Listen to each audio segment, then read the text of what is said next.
ఎన్నికల టైంలో ఇంట్లో కూర్చుంటే అసలు పని జరగదు. ఎండ 40 డిగ్రీలు దాటినా సరే ఏదో ఒక మాదిరి జనంలో తిరగాల్సిందే, అందరినీ పలకరించాల్సిందే, లేకపోతే సీటు తినిగిపోద్ది, పార్టీ ఓడిపోద్ది. అందుకే లీడర్లంతా మాడు పగిలిపోయే ఎండల్లో కూడా జనంతో నవ్వుతా మాట్లాడుతున్నారు. మేమున్నాం అంటున్నారు. అన్నట్టు చాలా రోజుల తర్వాత మాజీ సీఎం కేసీఆర్ గారు పొలం బాట పట్టినారంట. ఓసారి మనం కూడా అట్ట పోయి చూసొద్దాం పదండి. తుంటిబొక్కకు ఇంకా దెబ్బ పూరముట్ట తక్కువగానట్టే ఉన్నది.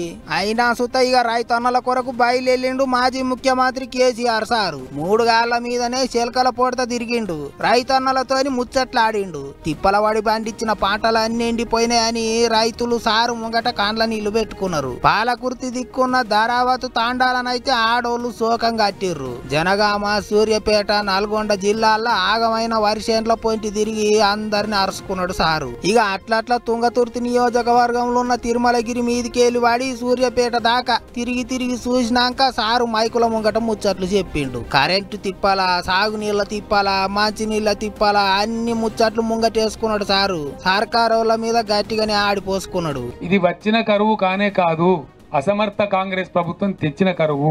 ఇలా ఈ పంటలు ఎండడానికి కారణం మీరు, కరెంటు లో వోల్టేజ్ సప్లై చేయడానికి కారణం మీరు.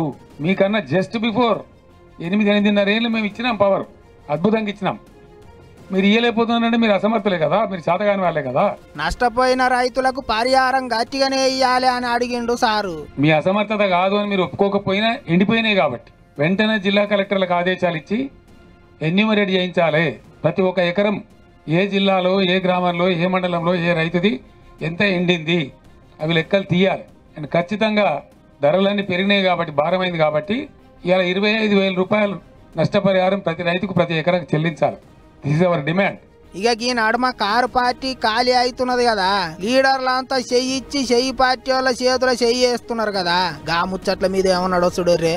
ప్రధాన ప్రతిపక్ష 39 ఎమ్మెల్యేలను గెలిపించి మేమేం రౌట్ కాలే ఈ రాష్ట్రంలో, మీరు ఒక్కరినో ఇద్దరినో కుక్కలో నక్కలను గుంజుకొని ఓహో ఆహా అని సంఖ్యలు గుద్దుకోవచ్చు. అది చాలా చీలర cheap tactics. It's a cheap political stunt which is uncared. ప్రజా సమస్యల ముందు, ప్రజల యొక్క బాధ ముందు, ఎండిన పంట పొలాల ముందు ఈ చిల్లర రాజకీయాలు కాదు, ఇవి నడుస్తూనే ఉంటాయి. అన్యామా గాని కాళేశ్వరం ప్రాజెక్టు కాడ పెద్ద లొల్లే అయ్యింది కదా, దాని మీద కూడా గట్టిగానే మాట్లాడిండు పాత ముఖ్యమంత్రి. కాళేశ్వరంలో పోయే నీళ్లు కూడా వృధాగా సముద్రానికి వదిలిపెట్టి ఒక చిల్లర డ్రామా కోసం, చీప్ టాక్టిక్స్ కోసం ఏముందని దానిలో ఏం ప్రపంచం మునిగిపోయినారు.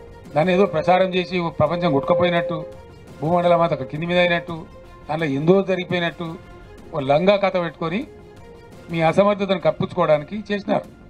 పోయే నీళ్ళని వృధా వదిలిపెట్టినారు. గిట్లా సర్కారోళ్ళ మీద కేసీఆర్ సారు కుర్చీలో కూర్చొని గజ్జగట్టి ఆడినట్టు చేసిండు. ఇంకో దిక్కు పంటలు ఎండిపోయినాయంటే అంత పాత సర్కారోళ్ళే చేసిర్రు అన్నట్టు మాట్లాడతారు చెయ్యి పార్టీ వాళ్ళు. ఇది రాజకీయాల కోసమే పొలం బాట తప్పితే జనం బాట మరిచిన కేసీఆర్ గారికి ఇంకా ప్రజల ఎజెండా ఏందో తెలియని పరిస్థితిలో ఉన్నాడు. 3 నెలలకే రాజకీయాల్లో పతనం అవుతున్నామని తెలిసిన తర్వాత ఈరోజు తన జనంలో కనపడడం అనేది చాలా విచిత్రంగా ఉంది. రైతులు అరగోస పెట్టి ఆత్మహత్యలు చేసుకున్నా కూడా ఎప్పుడు పట్టించుకొని కేసీఆర్ ఎన్నికల్లో ఓడిపోగానే నల్గొండ అని, వరంగల్ అని ఎక్కడెక్కడో తిరిగే పరిస్థితి వచ్చింది. అసెంబ్లీకి కూడా రాని కేసీఆర్ ఇవాళ ఎన్నికల్లో తను నష్టపోతున్నా అని తెలిసిన తర్వాత ఇలా జనం గుర్తొచ్చిండ్రా మీకు. మరిగా అన్నదాతల గోస ఎట్లయితే పోతుందో ఏమైతుందో గాని రైతుల కష్టాల మీద ఇటు సర్కారోళ్లకు అటు ఏగస్ పార్టీ వాళ్లకు పొట్టు లొల్లు అవుతుంది.